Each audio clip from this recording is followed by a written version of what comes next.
You're listening to the Practically Pastoring Podcast, where we want to help pastors and church leaders share ideas, become better shepherds and leaders, and have a good time with friends.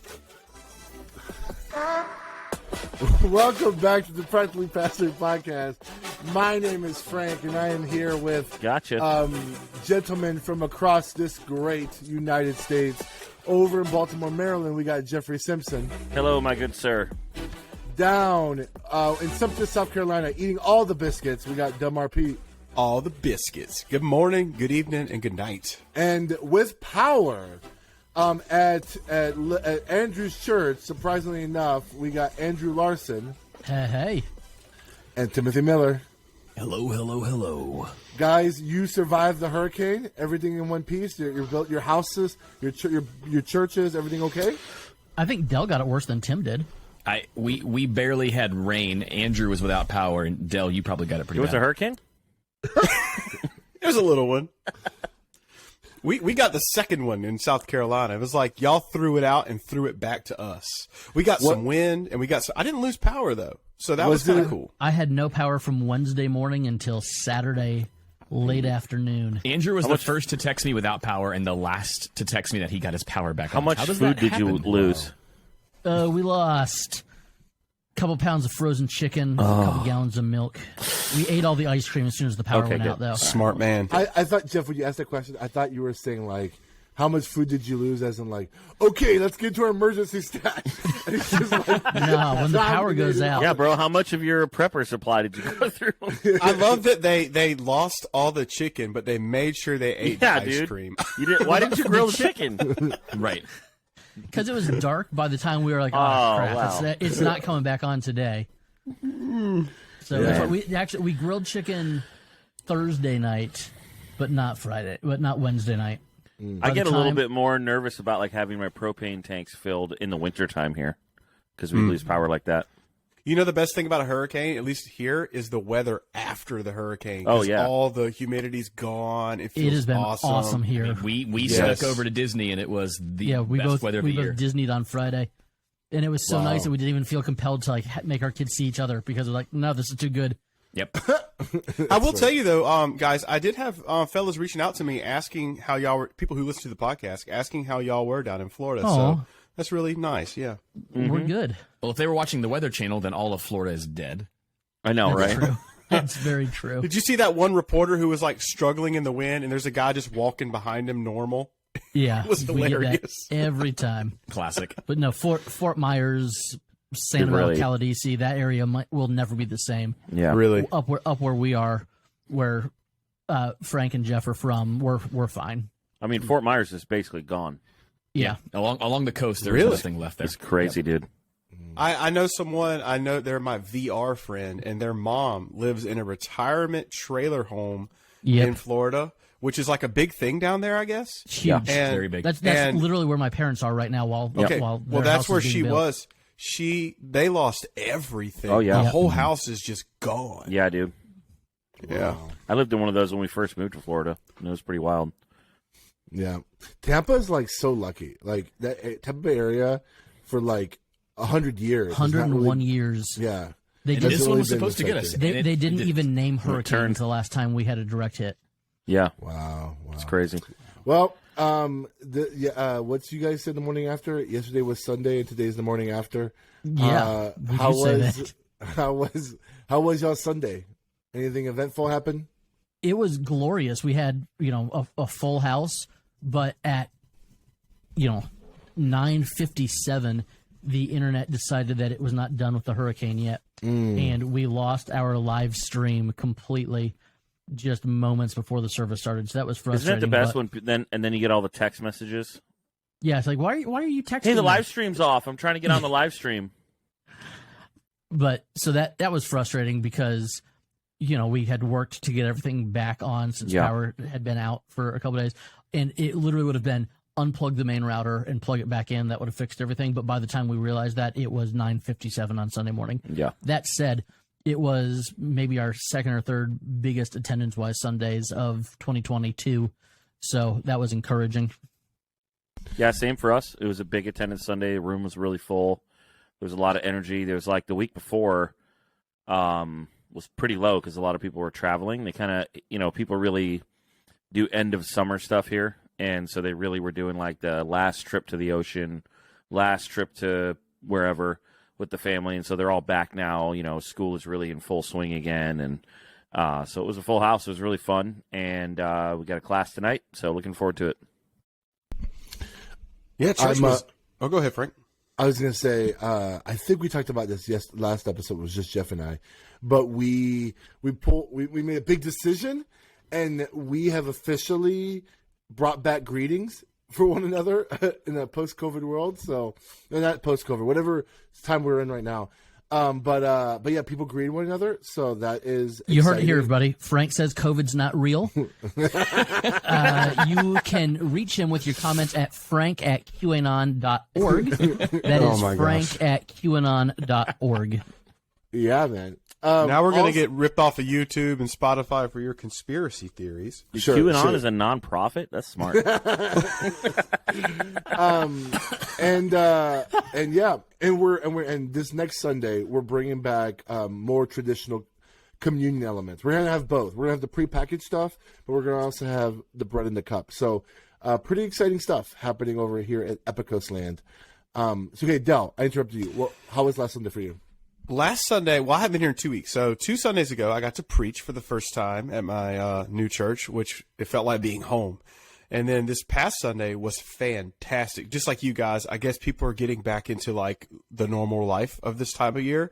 And we had a new members class, and it was awesome. I think I told you guys earlier, there was like 50 people there, which is an anomaly. But you know how cool that was to look around at a new members class, see 50 people? So that yesterday was really encouraging. And then we did, I don't know if y'all are familiar with the life chain. It's you just basically stand on the side of the road and hold signs like adoption is an option. And it was pretty encouraging. The community here really turned out. Was yesterday like a national thing? Yeah, it was all over the whole U.S. Because I was driving home on a big stretch of road, and I saw a bunch of people with signs. One said abortion murders children. And the other sign said Jesus heals all wounds or something like that. Yeah, and there's all kind of signs. Yeah, your church could bring your own. And, a lot, I was really encouraged. Well, granted, I'm in the deep South, but we only got like 2 or 3 FUs. Most of the people were just like, thumbs up, high five. Because, it's not a yelling event. You're just standing on the road, So it was really cool. And then we had students last night, and Brent Chappell, who is our photographer and videographer for Practically Pastoring Conference, he's one of my leaders. And right when he was doing the announcements, I had a student come up and give him a gift, and we had purchased him the hottest potato chip in the whole world. And he ate it before he did the announcements, which wasn't wise. It's a mistake. Yeah, because then he left the room just in time to make it to the, I guess, trash can to give it all up. But anyways, yesterday was full. It was a good day. Timothy, how was your Sunday? We had one of our biggest weekends of the year. It's one of my most favorite weekends. We were nervous it was going to have to get canceled, but it did not. We had several missionaries flying in from around the country. We didn't know if they were going to be able to make it. It was our missions weekend at Lakeview. So really what we do for Saturday and Sunday, we bring in all of our missionaries. We give them really FaceTime with the congregation. We provide a big catered meal, absolutely free. We don't ask for money. We really just tell the congregation, hey, your general giving, this is where it goes. It goes to support these missionaries. We want to get them in front of you. We want to give you an update, and we want to give you a chance to interact with them. So it's an absolute blast for me because I don't have to preach, but you guys know the drill, right? Even though you don't preach, you typically put in more hours prepping everything else than if you would just prepped a sermon. This year we actually had 2 different missionaries preach, one at first service, one at second service. So I had a 12-minute, span to flip the sermon, get their slides out, put the new slides in, test it, make sure everything was working before second service. So it was an exhausting weekend, but it was a ton of fun. It grew from year over year. We went from the student center into the worship center because we got great participation from the congregation. So I feel like this could be and probably is going to be one of those staple events that we're going to see year after year at Lakeview, which I'm really excited about. Nice. The pictures looked awesome. It was great. Well, in that same room where you guys had that meal, is where the Practically Pastoring Conference is going to be. Am I correct? So we actually had the meal in the worship center, which there might be some aspects of the conference happening there, but where I interviewed a certain individual was in the same space where we will be hosting the 2023 Practically Pastoring Conference. Yep. Nice. And you're going to want to be there. We have hotels with a conference rate that we're going to put on the website here soon. You're going to want to be at the Practically Pastoring Conference, all right?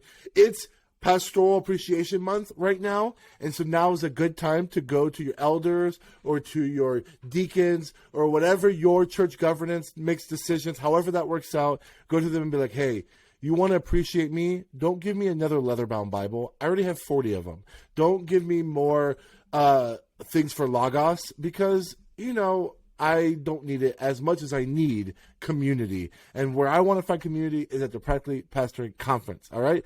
Myself, Jeffrey Simpson, Delmar Pete, the Reverend Andrew James Larson, and Timothy Miller, we will all be at the Practically Pastoring Conference, and we want you there too. Go to practicallypastoringconference.com with all the details there. It's going to be a good time. I'm really excited. Hey, so we have a special episode. We're not going to do anything that we found on the internet or bring up some major discussions. We're going to bring up next week. I think the plan is next week. We're going to talk about Christmas because now is the time you should be talking about Christmas if you haven't had those discussions yet, maybe even earlier. But what we want to talk about today is I think all five of us listened through The Rise and Fall of Mars Hill. A lot of the people who are listening to this have listened to The Rise and Fall of Mars Hill. And one thing we found out in the process of all this is that Tim and his church has had a relationship with someone who's pretty integral with the happenings that was happening at Mars Hill. And so Tim was able to sit down with someone, and I wanted Tim to kind of set up what we're going to listen to, a special interview with a certain Mike Gunn. Tim, tell us about what happened and how the interview went. And now for a very special interview with Timothy Miller. Appreciate that, Andrew. One of our missionaries is, in fact, Mike Gunn. He's with the Antioch Initiative. He was at one time the international director of the Acts 29 network. And he also just so happened to co-found a little church known as Mars Hill Church. So he and Mark Driscoll were the two OGs for all things Mars Hill. So I had originally asked Mike last year when the podcast first came out if he'd be willing to sit down and talk through it. And he was a little hesitant because he had just had a conversation with Cosper. He and Cosper had several conversations, actually. And Mike actually turned down the interview with Cosper. And he was out of the country at that time. But then a few months later, he said, yeah, I think I'm ready to sit down and chat a little bit about it. So you're going to hear it here first. We scored the exclusive interview with Mike Gunn. He talks all things rise and fall of Mars Hill. He talks about the early days of Mars Hill, some of the unique challenges they faced, and then we get really, really practical and talk through some ways that pastors can maybe avoid some of those pitfalls and warning signs to look out for. So I think you're going to enjoy the interview with Mike. A couple of tech notes. I did have our intern, Andrew Larson, there. Andrew, not cool. What? You helped run sound and video for this. And he didn't pay you, so. Which is why you're an intern. Is there anything you'd like to add before we I just thought I was part of the Practically Pastoring podcast, and I was doing my part. But there's the audio is, for the most part, pretty decent. There was a lot of table noise that if you're listening in very good headphones might bug you a little bit. So if you can get through the table tapping, Mike does enjoy talking with his hands, and it's just something Can we just prevent. consider that passion? Every time you hear Yes. that table, it's just passion. That's all it is. It's passion. Passionate. If you've been wondering if Mark Driscoll does, in fact, read a book a day, we ask him this question directly. So you're going to hear it real soon. Yeah. The hard-hitting. Yeah. It's breaking. So enjoy this interview with Mike Gunn, and when we come back, we'll close out the show.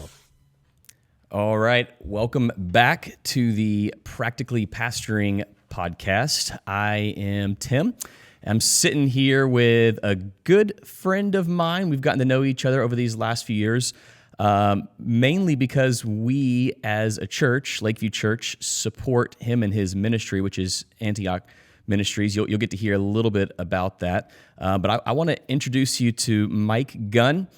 He's got a great track record when it comes to training pastors, to loving pastors, and he's got a heart for the local church and all things ministry, so he fits really well on the Practically Pastoring podcast. You might not know this, but he's also one of the co-founders of a certain Mars Hill Church, and there was a recent podcast done about the rise and fall of that entity that we'll get into in just a bit. But first, I want to give Mike Gunn a chance to introduce himself, tell us a little bit about your background and what you're up to these days. Yeah, thanks, man. It's great to be here. Really appreciate the opportunity. Yeah, man, currently I live in Long Beach, California, and I created a ministry back in 2011 called the Antioch Initiative, which is basically training pastors and church planters in under-resourced areas of the world. And even in the U.S., I disciple some pastors and so on. It's really a heart, really, as I'm gotten older, I've worked a lot over time. I've been a college minister. I've been all these different things. I've worked with a lot of youth over time. And it's always been on my heart to not only work with younger guys, but younger pastors. And then as I've gone overseas to train, that came about back in '99 when I went to India the first time and really felt called to go to areas that don't have a lot of the resources that we have and to give back in a sense. And that's kind of where I'm at. I'm in a stage to really just take younger pastors or pastors overseas or whatever to help, train them in areas that, or at least coach or, and help in those areas, because that's definitely been on my heart. And particularly in areas that have been, we worked a lot with Muslims even up in Seattle. And so overseas, of course, I've lived in Muslim countries and so on. So that's also something that drives me. So a lot of the places I go tend to be in what's considered the 1040 window, which is the most unreached people in the world. But I go to other places too. So like here, right here in Florida, it's great to be here. So that's what I've been doing, really. I was pastoring all the way up into 2019. Now, currently, I'm in a church. I'm basically a missionary care person, so I'm working with our missionaries and helping our church becoming more visible outreach, and as well as trying to help them work into a place where they're sending church, which is really important to me. So that's kind of what I'm doing right now. But I've pastored for 30 plus years, planted a few churches, including, as you said, Mars Hill Church, then another church up in Seattle, and then down in Long Beach, and trained some guys to do the same. So, it's my heart. I've been mostly in church plants for the better part of the last 30 years, to tell you the truth, either planting them or joining them, and so on. So, that's kind of what I'm doing. I still, every once in a while, coach a little football on the side, which I love to coach football. But right now, I've been so busy traveling, I haven't been able to do that in the last few years. So we know you have a bit of a sporting background, if you will. Big football fan, D1 collegiate athlete, NFL on the horizon for you. So I've just got to ask, I'm feeling really good about my Jaguars this year. I'm probably through the moon. I get my hopes up every year. So how do you feel about Trevor Lawrence, the Jags? Are you feeling good? I told you earlier, I really am. And I have a soft spot for Clemson. I told you about that. So Clemson players, I want them to do well because I like their program. I like Debo. Plus, my school's in the ACC too. So I do feel good, the Jags. I really do. I think actually the Florida team's looking pretty good. I mean, if Tua can come back and play and so on. But it's a great year for Florida sports. It is. I'm being told by our audio intern that the table is very loud, so we can't. We're gonna have to limit our tapping on the table. There you go. Sorry, Andrew. No worries. Andrew Larson is currently running cameras and sound for us during the interview. Thank you, Andrew. We love you, buddy, so much. Yeah, I've got all these tics, man. You have to tell me. I might be scratching, the mic pretty soon. All right, so let's jump into it. We know your background with Mars Hill Church. So, I mean, a lot of us are anxious to hear. Tell us a little bit about those early days with Mark. I mean, I'm sure there were some good times. There were some bad times. What stands out to you about those early days? For me, most of it was really, really good. I mean, I had just moved up there. I went up to, in January 94, I stepped on the campus of the University of Washington and started a ministry with Athletes in Action. And I went to one church in my neighborhood, but then I'd heard about this multicultural church that an ex-linebacker for the Seahawks was, he was a pastor of, and he was African American. The church was very diverse. I thought, one, that's going to be good for my family, but also the many athletes that I work with. So we started going to a church, Antioch, by the way, Antioch Bible Church in Kirkland. And I think it was the first, second week, I went up to the pastor, and big church, about 1,500 people. And I said, hey, I'm on campus. What can I do to help in the church? Because I really was a church guy too. I wasn't just a parachurch guy. And he goes, well, we got this young intern, just graduated from Washington State. You can help him because we're going to try to start a college group. And lo and behold, it was Mark Driscoll at 23 or whatever. He just graduated, newly married. I think he'd been married in college, but like a couple of years of marriage. And so really it was Mark and I started the college group. And if you know the Seattle area, Seattle is separated by water to the other side, which is Kirkland and Bellevue and so on. And we were in Kirkland, and this is kind of a wealthy area. It's actually where the Seahawks training facility was at that time. They've since moved. And so we had a lot of Seahawks in the church and so on. It was a great church. But we started a college group. It was doing well. It was really great. But Mark and I were living in Seattle, and Mark was right dead in the middle of Seattle. And we thought, we got to do something on this side of the water because the two sides of the water don't cross that much.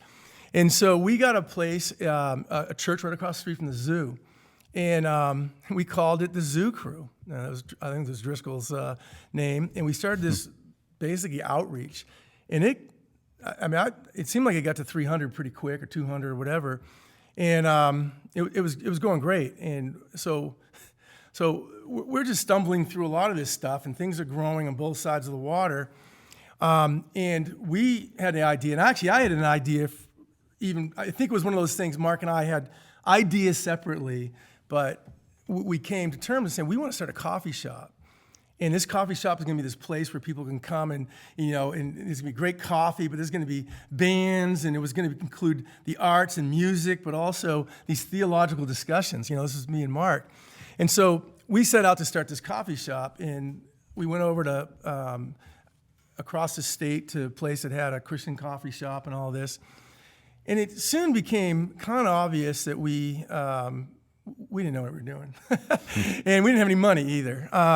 So coffee shops didn't seem like it was on the horizon. But at the same time, Mark was actually reading Leslie Newbegin. And if you read his stuff, it's really, really good stuff on missiology and what the church is and so on and so on. And I remember I still have a copy of, I think it's The Open Secret by Leslie Newbegin. Mark says, hey, Merry Christmas. We started reading that. We're reading at the time Francis Schaeffer, C.S. Lewis. And Mark was very theologically minded. I was. And this concept of planting a church. Now, we didn't start the concept. Church has been planted for 2,000 years. Right.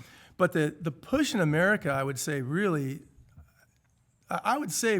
Mark was on the forefront of that, particularly what they would call the emerging church.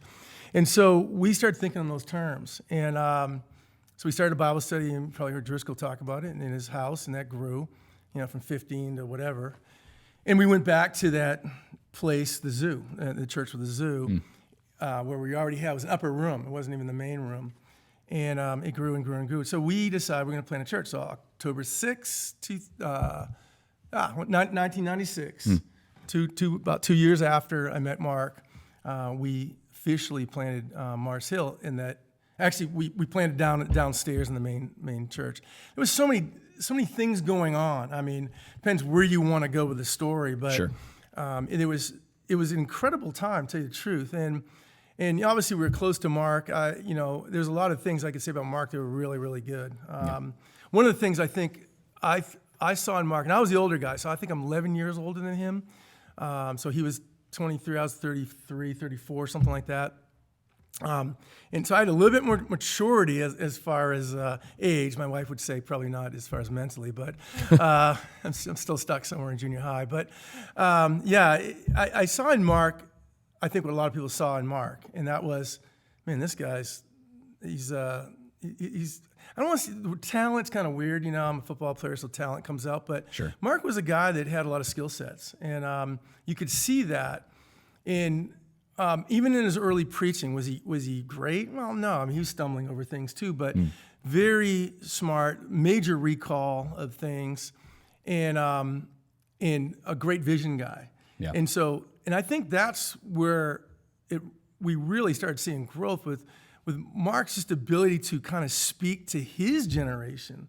I remember it was Acts 14 where it talks about David was born for his generation, and Mark was really that in Seattle.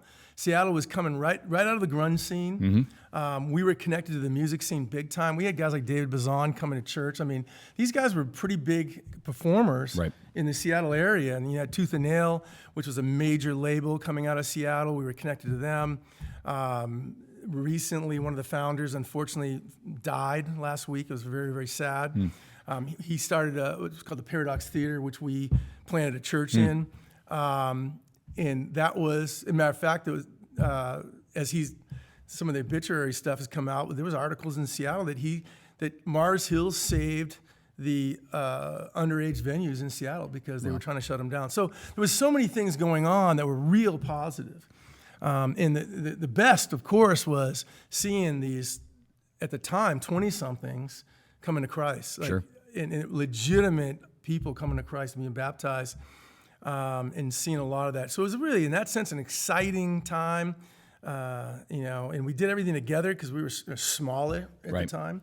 So from my point of view, there was a lot of great things. That's great. Hey, we're gonna take a quick break, and when we come back, we are gonna get into a little bit of the riff between you and Mark, and then there was a comment that Mike Cosper actually made on the Rise and Fall of Mars Hill podcast about you that I wanted to ask you directly about. We'll be right back. All right, welcome back. I'm sitting down here with Mike Gunn, one of the co-founders of Mars Hill Church. I love hearing the story of the early days with you and Mark and Mars Hill and all the stuff that God was doing that was just groundbreaking. It was instrumental. It was foundational. It was formative in a lot of ways. And I can even speak from my own experience early on in ministry.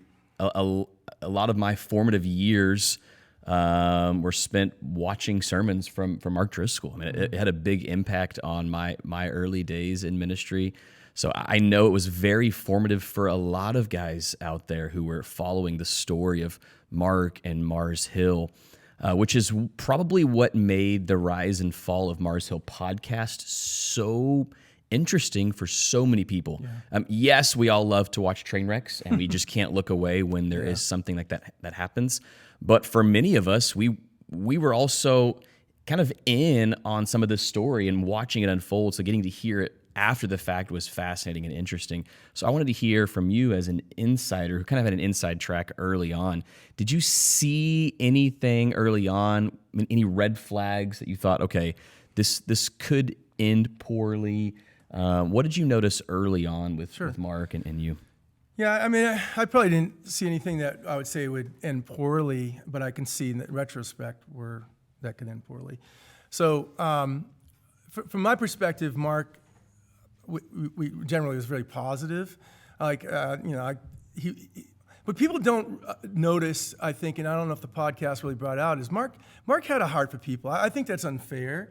I think guys that are high D's and, they're very high strung and visionaries, they tend to come off as they don't care about people and they run over people. Well, I mean, the famous line is, right, the Mars Hill bus is going to run over you. There's a pile of bodies behind the Mars Hill bus. Believe me, Mark used to, I've been in meetings where Mark he'd use the treadmill. He said, if you can't keep up on the treadmill, it's like, Mark was like that. Those are all true. And the thing you could see with Mark was brash. There was no doubt about that. He had a brashness. He was young. He was smart. That's a bad combination sometimes. And so you could see his brashness, and there's a sense of what came out in the end. Yeah, it was ego and whatever you want. They've labeled him 1,000 other things. Right. And yeah, you could see those. But what I did see oftentimes was Mark had the ability to come in and also repent and apologize. And I did see that. I think that probably changed at the end, but you could see that, and that's probably what grew. And I had some ideas on that, and we can talk about later. But Mark, I remember one time Mark caught wind that my 4 or 5-year-old son was praying for a dog. To my wife's chagrin, he pulls up in his blue truck with a puppy and to answer my son's prayer. And that was Mark. I mean, it really was. And he did that on multiple times to different people. So he wasn't this ogre that hated people. And although he's an introvert and there's a lot of things towards the end that he isolated himself, I get all that. But I think when you do a piece, especially like Rise and Fall, it's a biopic. It's like, this is the piece that we want to tell about Mark. Sure. And they lose the human side. They lose the bigger side of who Mark is. So I saw a lot of that early on. I mean, I didn't, it wasn't like we didn't have clashes. I mean, I'm a competitive guy that's pretty high D2. So we definitely had clashes, and Mark could be very aggressive in how he dealt with it. And I think later on that, in a sense, got exacerbated even in his own personality, I think.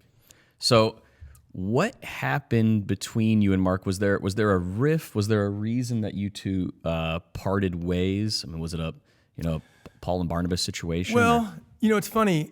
I mentioned in his first two books, and I think I've been wiped out of Marcel after that. So he mentions in his second book about me having a vision, him having a vision, and we were two guys that were sharing a pulpit, and it was time for me to leave. And Mark has a great way to spin things well.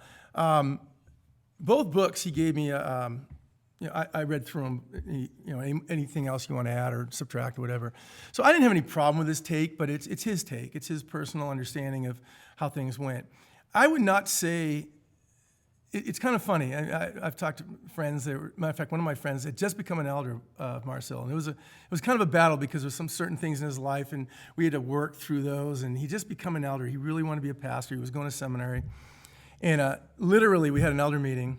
And at the end of that meeting, we both walked out, and he goes, "Did we just vote ourselves out off the island?" It was like that was exactly what it was. It was like this weird meeting, and it was like, I think we're out of here. And because I had come up to Mark and said, look, because we had basically broke Mars Hill into three areas. So Mark took what we called at the time Little Ballard. It was a small church building in Ballard. Leaf took the Paradox Theater, which he had owned. And then I took the South Side in the city. And ours was growing a little bit, and we just felt like, hey, it's time to maybe make this something different and plan it. So I just threw it in Mark's ear. And next thing you know, we were out.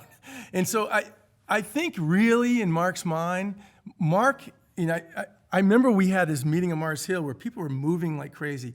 If you read his early books, it's true, man. It's like, are we going to be at church next week?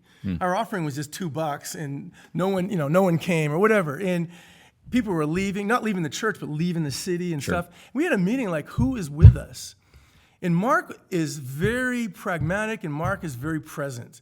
So what's going on right now is important to Mark. And if Mark senses that you're not with the vision, you're out. And I think really, and there was never a time Mark goes, "You're not with us, get out of here." Right. But I think looking back on it, that's exactly what happened. Mark felt like, look, you do need to plant a church, yeah. And you're already thinking about it, which means you're not with us.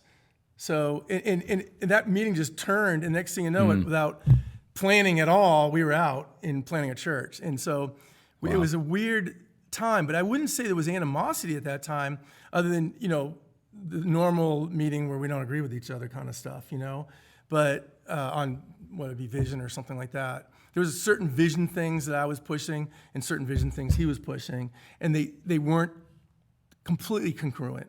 And so that was there, but, we remained friends, but there was a point, a departure, which I'm bummed about because I don't think I've ever had anything too negative with Mark. I think it might be connected to being asked to come back to Mars Hill once we grew, and we declined because I wasn't really big in the video venue. So, but I don't know. So did Mark and his team ask you to come back? Yeah, I mean, we went out to a Mariner game, and he was very gracious. I was being recruited. It was awesome. I was being recruited again. So there's a line in the Rise and Fall of Mars Hill podcast where Mike Cosper talks about you, and he says that Mark Driscoll said, "Yeah, Mike Gunn will never be able to pastor a church of more than 200 people." Yeah, actually, so is that really happened? Yeah, I actually heard that before I heard Mike Cosper.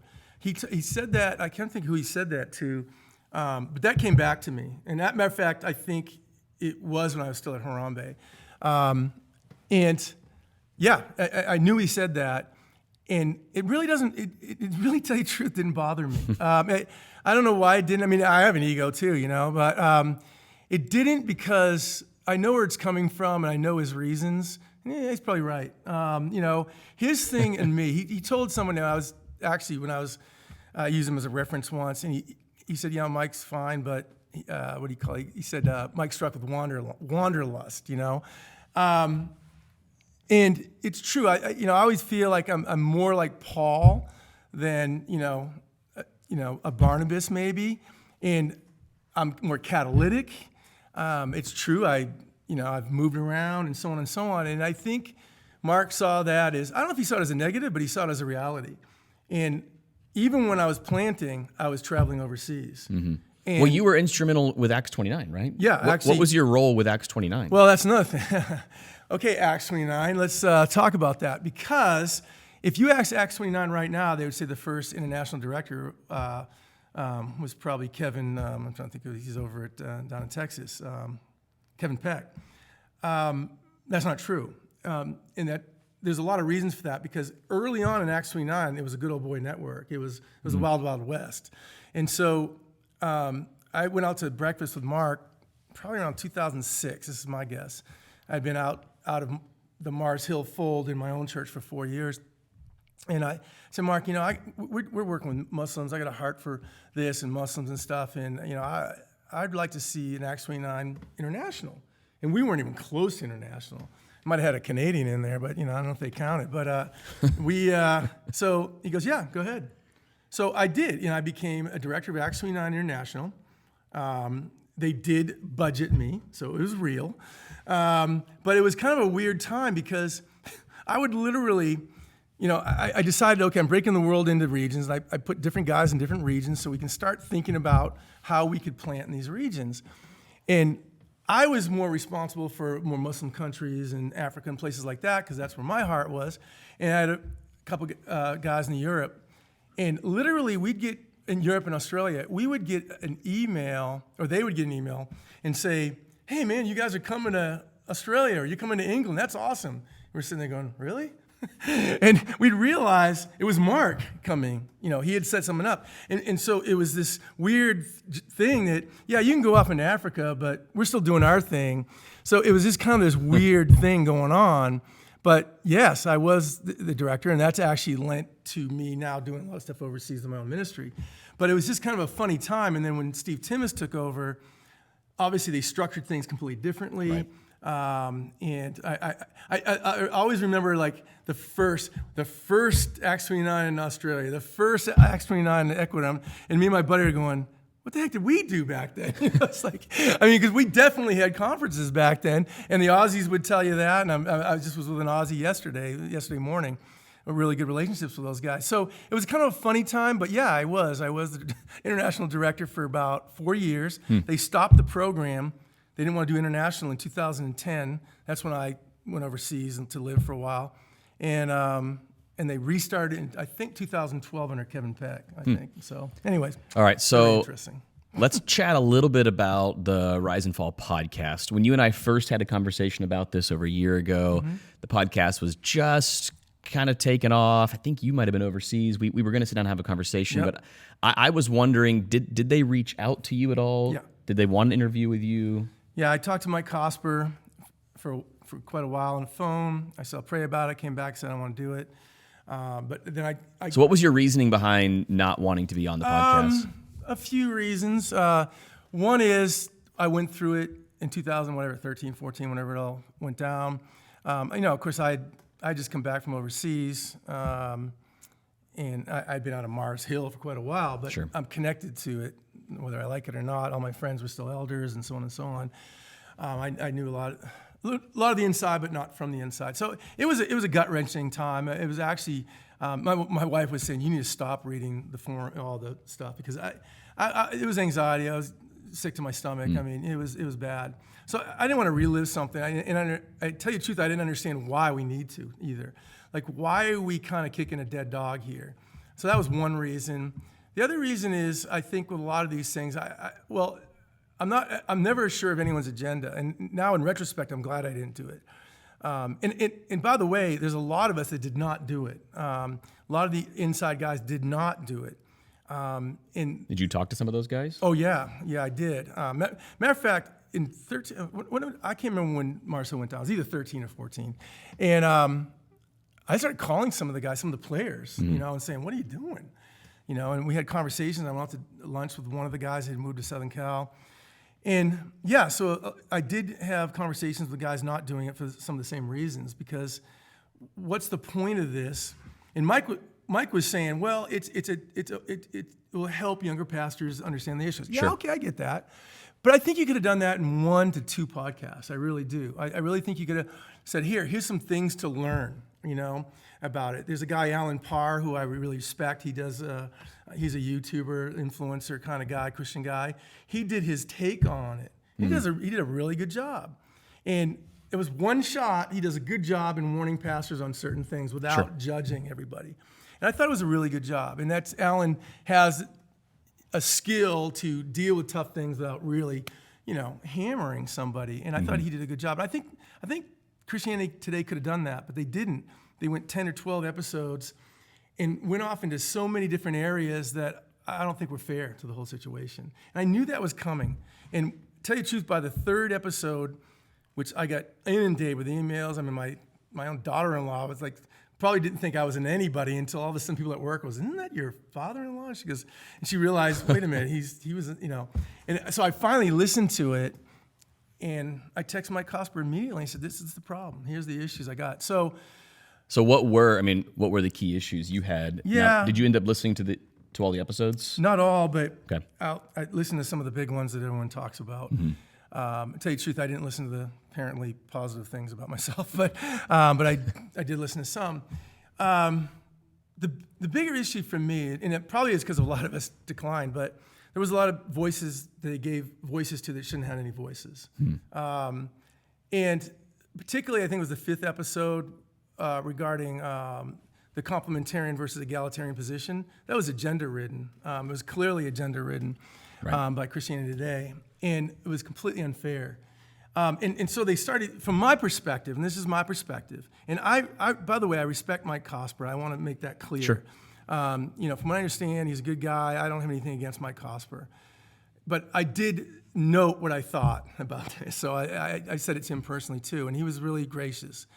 But the issue is, one of the things I felt that was starting to get crafted, and particularly starting in episode 3, which apparently that was the first one I was mentioned in, was Mark got mean when he became Reformed, and therefore look at this theology like complementarianism. And it was all kind of lumped in to this idea of being Reformed and mean-spirited because you're Reformed. And I know that wasn't his desire. Matter of fact, he says, I'm Reformed. I'm not trying to do that. But you gave voices to that. Voices to guys, leaders that were really in the same movement of Rob Bell and some of those guys that we were connected. We were connected to a lot of those guys early on. It was Young Leaders Network, it was called, and Driscoll was a player in that until he realized these guys are going down the wrong place theologically. And Mark, they actually had, they had him speaking at the conference. It was the Ooze conference in Seattle. I remember it like it was yesterday. And he's having an argument, disagreement with a guy in the room. They had the actual audio. And it was totally taken out of context. And to tell you the truth, that particular conference, when the guy gets up and says, we need to be more like Buddhists, and we need to have Buddhist this and Buddhist that, and I went up to Driscoll after, and I go, because he was one of the guys putting this on, right. I said, what is this? And he goes, dude, don't even talk to me. He goes, I'm dealing with this. And he got up on stage and, he rightfully exhorted them to where they needed to be. And then later on in that seminar, those were things Mark needed to say. Now, whether he was too harsh, yeah, that's one thing Alan Parr brought up. Maybe he didn't have to do it like that. Right. But the fact of the matter is, Paul would have done the same thing, and he did to Peter. So it's that kind of thing. It's like, you want to call him hateful or this, that, another thing. They were aiming at the wrong things. And I think even when Mars Hill went down, there was a lot of pile-on things that they were saying about Mark that weren't true, and they weren't dealing with the things that they needed to deal with that were true. And I think that was one of the problems of not only the podcast, but also went down in 13 and 14, that without technology, Marcel would still be going right now. I mean, it was an avalanche of negative that came on him, and some of them were for his theological beliefs that I think were biblical. Yeah. Well, Mike, I really appreciate you sitting down with us today. But before we leave, I wanted to hear from you and your thoughts on. So you've been doing this thing for a while. Mm-hmm. You've seen the ups and the downs in your own life and in other pastors' lives. What are some parting words of wisdom, or maybe some red flags that we as younger pastors should look out for, could watch out for in our own lives, as well as I know a lot of guys that listen to the podcast sit in that number 2 chair, mm-hmm. and they're supporting their senior pastor, their lead pastor. What are some red flags and warning signs that they should watch out for? Yeah, one of the things really is as soon as you see a guy, visionaries tend to be like this, but you see a guy that's not being accountable, the lack of accountability. I think that's actually what happened towards the end, or middle towards the end. Mark has a couple infamous statements that the podcast brought out that unfortunately probably were true, about who can talk to him and that kind of stuff. Wait, hang on. Did Mark Driscoll read a book a day? So this is probably the most famous quote out there. Is it true? Mark said that all the time, okay? All the time? All the time, regularly. I doubt it. Same. It's funny. So Mark he did read, like unbelievable. Sure. That's a fact. Mark had a couple of things. He had mnemonic memory, so he could read something and remember it. There was a lot of things that Mark could do, and he was incredible in that sense. But one time, it was towards the end, probably like 2011, 2012, he once said, I don't know if it was at a conference I was at, Acts 29, or he said it to me personally, I don't remember. But he goes, I do sermons in an hour, 2 hours. Now, I know that's not true, okay? And at the same time, Mark had 3 or 4, 5 research guys at that point in time. So, there was probably a lot of the research he would have them do, so it would take him less time. So Mark would make those statements. He made a statement back when I was there that, it was me. The only kids were my kids and Leif Moy's kids, and there was no youth anything, okay? My kids sat in an hour and a half sermons for a while, until we finally had something for them. And Mark said, I remember Mark going, the youth and children will never be the tail that wags this dog. Until he had children. Mark is a present guy. He really is. It's what's before him. And then, they had an incredible children's ministry. So it's that. And so Mark would always make those statements to a point that I think was detrimental. And even at Acts 29, he would do this thing called reverse engineering your life. And it was a major thing he would teach at the conferences to the guys. And I think some of the Acts 29 guys said that you need to stop with it, because Mark would he'd be talking about his personal secretary and all this, and these guys, like, they're 25 years old trying to plant a church with 3 people. Right. Like, the funniest story was one of my guys was calling a guy in Texas. He was in Texas. He was a regional guy, and he was calling a new guy, a church planter, probably like late 20s. And they had 15 people in the church. And when he called his phone, he had a personal secretary. And we were like, wait a minute, a personal secretary? I mean, this is not where you start. Right. And so Mark had all these things, but this is where Mark was living. And that was very common for Mark, I think. And that was a blessing in many ways, because Mark could see what was going on, but at the same time, sometimes it left Mark, it became irrelevant in some ways to a lot of pastors. So what are maybe some practical thoughts for some younger pastors who are listening to the podcast now? Yeah, one of them, I would say, look, guys, I think for the longest while at Acts 29, we were on a very fast treadmill. And the treadmill was, if you're not growing, you're dying and you're out. And it was clear. I can't tell you what that did to a lot of guys. It stressed them. We have suicides, and we did. Wow. And I don't want to get into too much because they're public figures, but there was definitely, physical things, heart issues. You guys would get up, and my adrenaline glands were, I had to go to the doctor. And it was just crazy stuff.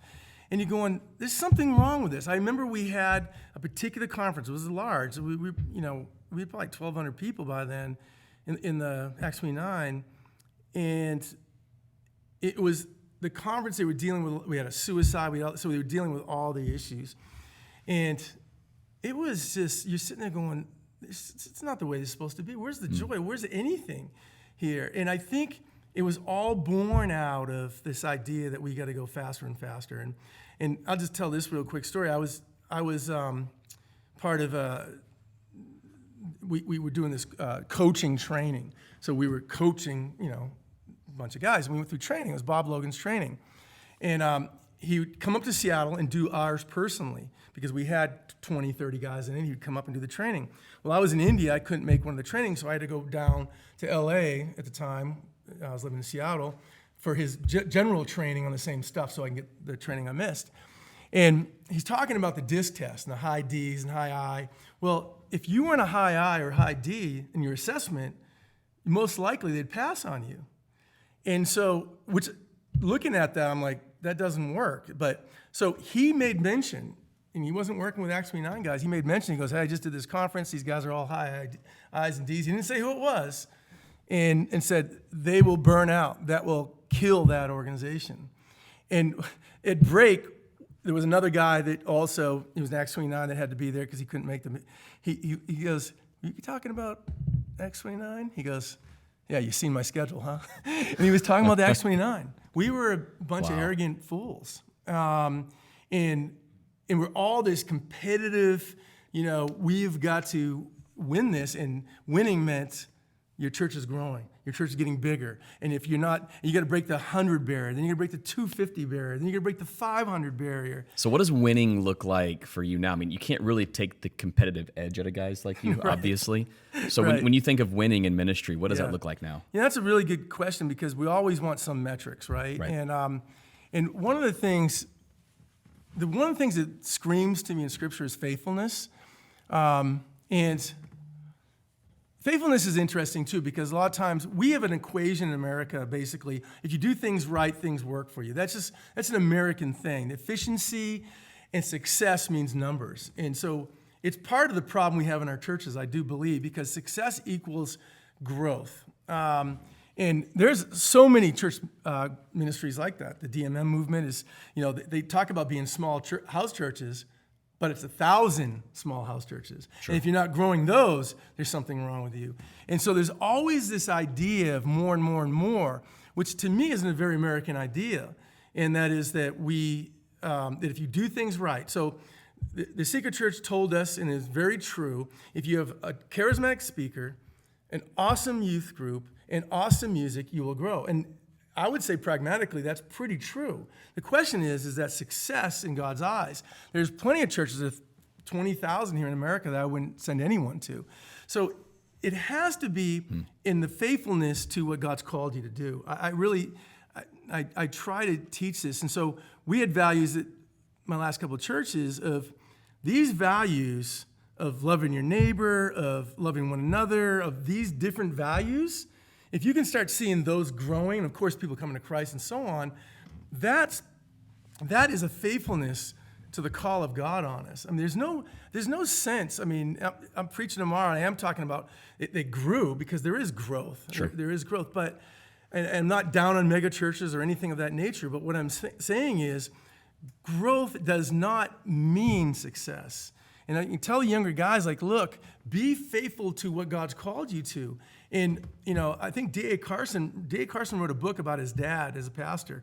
And I don't know if it was in reaction to something Driscoll said, but I know he reacted to it. And Driscoll said something in England that basically told the pastors, you're a bunch of wimps, you're not growing, you're losing the people, they're all leaving your church. D.A. Carson reacted to that. It was a big deal. I think even in Christianity Today, I don't know, maybe the Gospel Coalition. But his point was, my dad was faithful to the word and faithful to his call. And his church was like 100 up in Canada. And the reality of it is, that's looking at this, we grew, and it was definitely great. Some of it was great growth. Sure. But growth does not necessarily equal health. It really does not. And matter of fact, there's a disease. It's kind of funny. We always use the idea that a church plant's like a human body, that you'll you grow, and if you're healthy, you'll grow to whoever you are. But if your DNA says you're going to be 5'7", 150 pounds, health means you're 5'7", 150 pounds. If your DNA says you're going to be 6'4", 230 and play linebacker for the Patriots, you grow into that. That's what health is. Right. And it's just, I believe the same in churches. There's a disease that actually you'd never stop growing, and it's called the Giant's disease, and it's unhealthy to be this huge. And you see some of these, Andre the Giant, some of these guys have this disease, and they actually die young because their pituitary glands never stop, and they keep on growing. So growth doesn't always mean health. And so I would tell guys, look, be faithful to what God's called you to. Be faithful to your wives. Be faithful to what these things are. That's success versus, man, if I don't plant a church and there's 500 people, then I'm not a success. And I think Acts 29 has learned that over the years now since, but we all struggle with it. And every time we plant a church, we struggle with it because 50 people are not enough. That's really good. It's Yeah. a really great take. Thank you so much, Mike, for sitting down with us today. I'd love to have you back at the Practically Pastoring Conference. Honestly, we've got the Practically Pastoring Conference coming up in February of next year. If you haven't registered, I don't know what you're waiting on. We're going to be having conversations just like this. I'm going to do my best to convince Mike Gunn to get out here again for the conference. We'll see what we can do. I make no guarantees right now, but we'll see what we can do. But thank you so much, Mike, for sitting down with us. Sure. And it's going to be a great conference coming up in just a few months. Can't wait to see and hang out with all of you then. Until then, All right. see you guys. Cool. Hey, that was a great interview with Mike Gunn.